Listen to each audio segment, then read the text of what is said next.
Oh man, what a beautiful morning. Nothing could ruin this.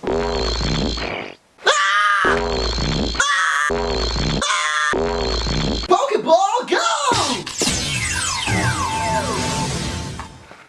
Yeah.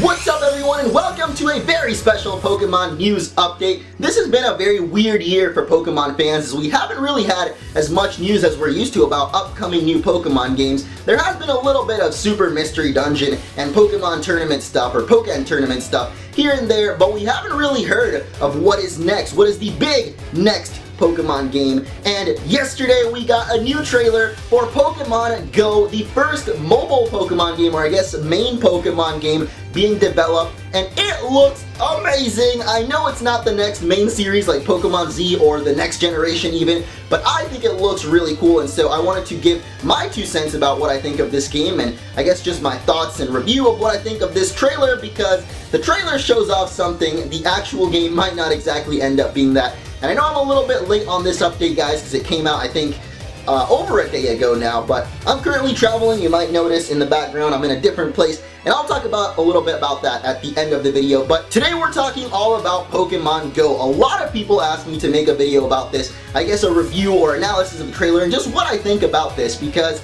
it is a very, very ambiguous game. If you see the trailer, and I'm going to show clips here and there of it, the way that they're making it out to seem in the trailer is not exactly what the game may end up being, because you can see here people run around with their phones and I guess catch Pokemon in virtual reality. Like you could look through the camera on your phone and actually see the Pokemon out in the wilderness or the city or wherever it is that you may be. You can find real Pokemon out in the wild and catch them and battle with them with other people in real life. It is Pokemon in real life, man, or at least the first step to what could be Pokemon in real life eventually. And though the trailer shows this and it looks really awesome and it would be amazing if we had a game like this, I don't think that it's actually going to end up being like that, as I'm sure a lot of people would agree. If you remember back, I think it was April Fools of this year or last year, Google Maps did a thing with Pokemon, and you could find Pokemon in Google Maps and catch them, and then it would add it to your Pokedex, and they made it seem really cool, but in the end it ended up just being like a little add-on for Google Maps. So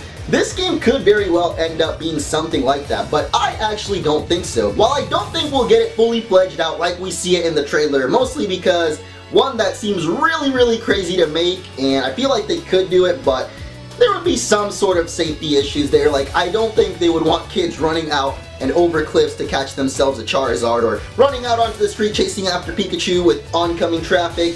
Yeah, I don't know about that. But I do think that they can use elements from both that Google Maps prototype thing. That's what I think it was. It was basically like a prototype for it. But it won't be exactly like that. It won't be that simple. I do think that they can combine some of the elements that we see in the trailer, just not as crazy as they make it seem. And the way I actually see it is maybe events spawn near your area, sort of like when you go to GameStop to download Wi-Fi or Pokemon over Wi-Fi, something like that, where it'll notify you on your phone, or the little device that actually comes with it too. But we'll talk about that in a little bit. So in the area that Pokemon might spawn and you have a chance to catch it there, and because a lot of the creators of the actual Pokemon games are working on this, I think Masuda is actually working on this game, I feel like it could be very fledged out, at least the battling. Like, you will actually be able to level up your Pokemon, I'm assuming in some kind of Tamagotchi style, or maybe you can even fight other wild Pokemon. Maybe they'll actually spawn that often. The only problem with it is that there are going to be microtransactions because it is a mobile game, so as long as you don't have anything too crazy where people will have their level 100s by the first day the app launches, you know, I think it would be pretty cool if everybody grows together. That's just my idea of how the mechanics of the game could work, but how it would display on the actual phone, I feel like it could be just like those Wi-Fi events, where if you're near the certain Pokemon, it'll just pop up on your screen. It won't be like a holographic thing where you're walking around looking for it, but just if you get close enough to the area that the Pokemon has spawned in, then it'll pop up on your phone and you get a chance to catch it, maybe battle it, train up the Pokemon that you've already got, something like that. where it's basically just a Pokemon battle, but on your phone if you get close enough. Something like that is how I feel the game would actually end up playing out, but that's just my opinion. Let me know you guys what you think of this game, or at least how you think it'll actually end up playing out on the phone. But there is a lot more to talk about because they actually gave us a little bit more details as to what is coming up in this trailer. While you do see this crazy, like, hyper-realistic scenario of people running around trying to catch Mewtwo in New York City, which don't think that's going to be the case realistically, but we do get some details of what could be coming up, because for one thing, in this trailer we only see Kanto Pokemon, and a lot of people have been saying that there's only going to be Kanto Pokemon. Come on guys, we have 6 generations to work with here. Maybe Kanto is just what they're going to start off with, but I highly doubt that it will be the only Pokemon available. I feel like this game is a little bit more targeted toward the older Pokemon fans, especially with the people that you see in the trailer. You don't really see as many kids. You see some running around with their family and stuff, but you do see a lot more older Pokemon fans, and maybe that's why you only see Kanto Pokemon there, because first generation. So to me at least it makes sense, but it doesn't mean necessarily that there will only be Kanto Pokemon in the actual game. But hey, even if it's just Kanto Pokemon for the beginning, I can still get myself a nice Babby, maybe even Fuego the Charizard.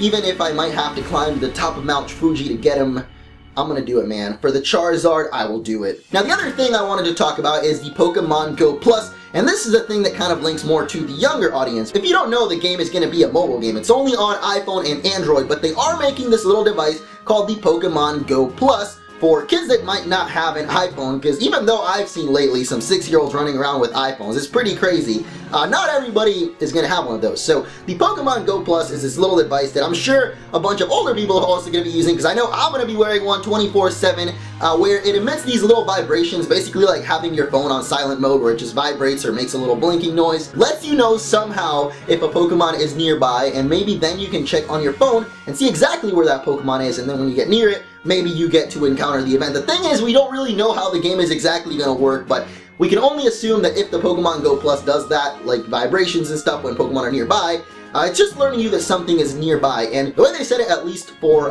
kids, is that their parent could have the phone linked to the Pokemon Go Plus, and then, you know, the kid could be walking around, and then suddenly it vibrates and it says, "Yo, dog, we got a Pikachu over there!" And then you and Dad gotta run after the Pikachu and go catch it, and it's a good time. At least I think it'll be loads of fun, because if you go back to that scene where they're all going after Mewtwo in Times Square, even though it won't be that crazy, I feel, where tons and tons of people will gather. I mean, for Mewtwo, I feel like a lot of people would come and gather around. But basically, this will bring back a little bit of that old school coming together in person to battle Pokemon, especially if a lot of the developers are doing the battle system. I think it'll be pretty cool, because you'll have to come into person to battle with other people's Pokemon, and maybe then those holograms could come into place. Maybe not, I don't know. I think it'll be pretty cool though, if at least if you know, I went to my friend's house and we wanted to battle Pokemon Go, we could just like use the, I don't know what it's called. It's not virtual reality exactly. I think AR.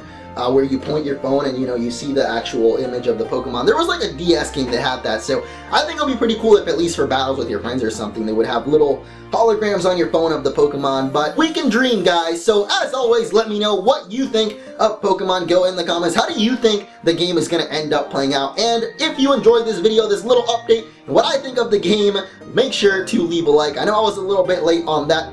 And for those of you guys that follow my channel pretty regularly, I do have a bit of an update for you, so stick around for a little bit if you want to hear that. So right now you might notice I'm not in my usual dwelling, my room basically. I am currently in California visiting some friends and family, and I've actually been here for almost a week now. I was down in Los Angeles for a little bit, and now I'm up near San Francisco, so been all over the place. And every time I come to California, I don't come here nearly often enough, because I always end up falling in love with it again. I just love the West Coast, honestly. I've always lived on the East Coast, and whenever I come over here, I end up like forgetting everything about it, and then when I see it again, I'm just like, whoa, West Coast is pretty rad. So I'm currently here. I'm gonna be here until next Wednesday, but today I finally get a chance to actually record some videos. I haven't been able to record anything lately, and I didn't. This is my mistake, is I didn't actually pre-record enough videos for my trip during the time before I came here, but I'm going to be coming back Wednesday in full throttle, and I feel like I found some new motivation while out here. Being with my family and my friends has just given me a little break from YouTube, which I think I needed, even though I know I've been lazy lately, but I think some of that laziness has come from just being like sitting in my room all day alone and stuff. So being out here has definitely, I feel like I found some new motivation in a way. So some top 10s for you guys, updates, because the new Pokemon game has actually been confirmed to come out next year at least. I know that updates might not come for a little bit, but there is a new game coming out next year, a new main series game, not just Pokemon Go. That's about it for this update, Pokemon Go and my life and everything. So thank you all so much for watching, and I'll see you next time. Come on!